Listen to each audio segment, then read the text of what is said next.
Welcome back to History on a Hog. I'm Captain Boz. So I decided to look into the 1927 disappearance of Le Sceau Blanc, or the White Bird.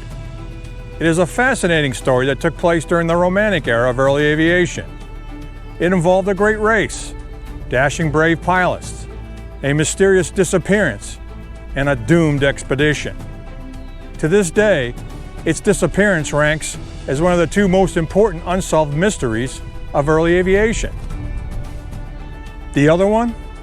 Why, the disappearance of Amelia Earhart, of course. No trace of the Le Sceau Blanc or the two pilots was ever found, and it's been over 93 years, and still, nothing. The White Bird was a specially designed biplane, specifically built for this first non-stop transatlantic flight between Paris and New York City. Manufactured in 1927 by a leading French aviation company called L'Aviation, it was essentially a modified seaplane designed to take off from a grass strip and then land on water. This aircraft was the French entry into this great intercontinental race to claim the Orteig Prize.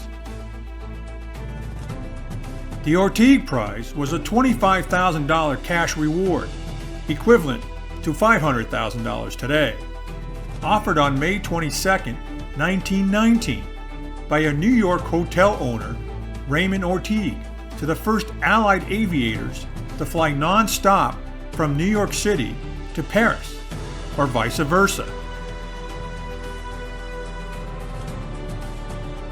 The White Bird would depart Paris, France on May 8, 1927 for the 40-hour flight to New York.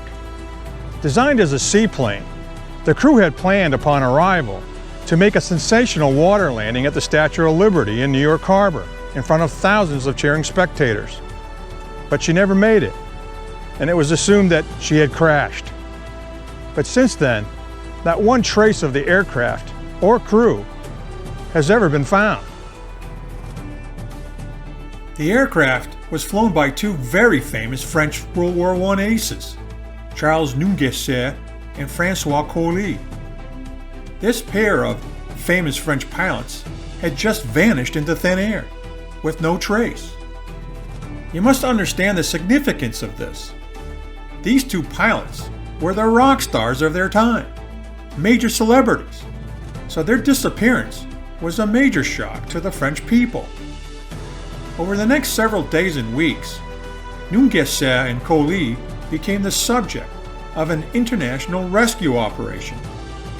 Ships and aircraft from the United States, Canada, and France scoured the North Atlantic Ocean between Newfoundland and Nova Scotia, with the assumption that the plane had ditched into the sea.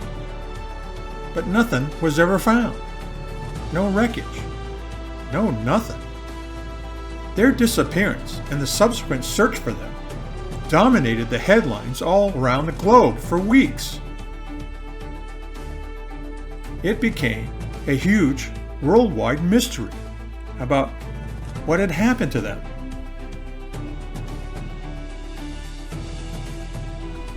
Two weeks later, Charles Lindbergh would accomplish the feat, but in the opposite direction, New York to Paris, and win the Orteig Prize. And even as Lindbergh was making his way across the Atlantic 3 weeks later, in late May 1927, there was still no sign of the French pilots. In his autobiography, Lindbergh would later write that Nungesser and Colli simply vanished like midnight ghosts. You must understand that by the end of World War I, which ended in 1918, the French were considered the technological leaders in the infant aviation industry. Their designs were the latest and greatest. Their engines were the best, getting more powerful every year. And they boasted about having the greatest aviators in the world. In fact, almost all the American pilots during the war were trained by French flight schools and French instructor pilots. By the end of the First World War, French pilots were considered to be the very best in the world, extremely experienced, with many of them becoming aces during the war.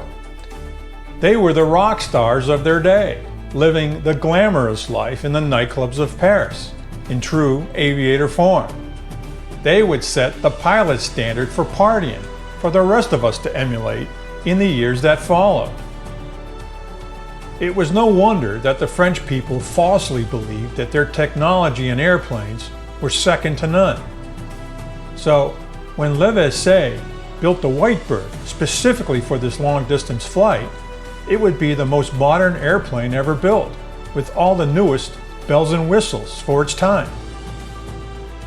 And with two of the greatest French aviators at the controls of this ultra-modern airplane, the French people were expecting a great success.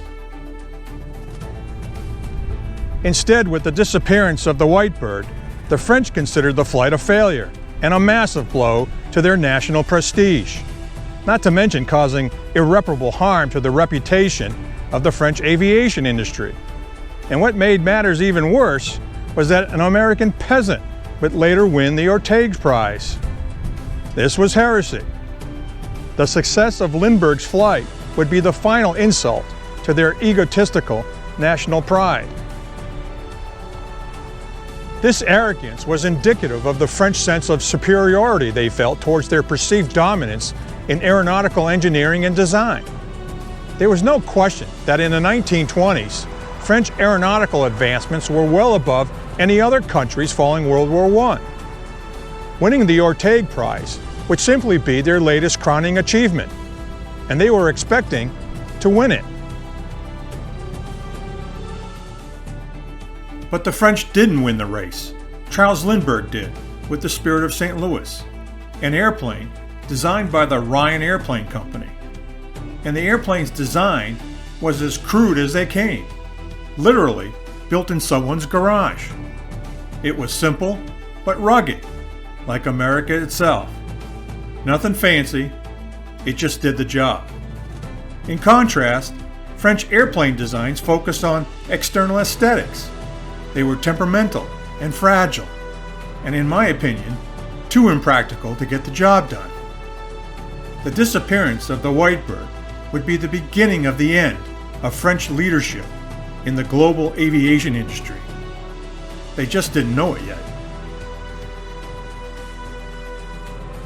When you come back for part 3, we'll look into some of the early transatlantic flights, and then learn a little about who were the other contestants that were competing for the Orteig Prize and were putting pressure on Nungesser and Colli to go when they did.